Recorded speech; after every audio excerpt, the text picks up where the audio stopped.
Alright guys, YCG here, back with another video. And as you can tell by the title and thumbnail, we're taking the bash bar off my Chevy Caprice. The reason I'm taking it off, God, my hair is crazy, I just got off work.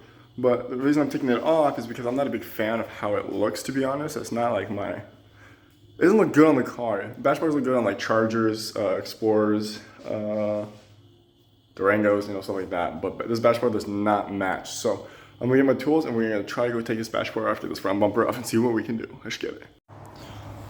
Alright, so what you guys need to take off this bash bar on this 2013 Chevy Caprice. It's a 14 3/8 ratchet with, I have extensions for up here.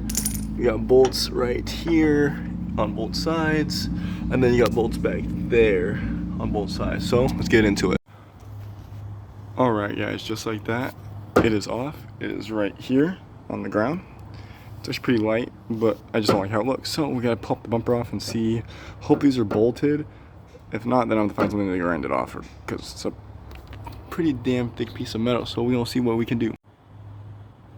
Alright guys, so we got the front bumper off. It's kind of a pain, but we got it. And then we gotta take off these little mounting brackets right here. Bolt here 14, bolt here 14, and then these should come off, I believe. There we go. We got those off. Time to put the bumper back on.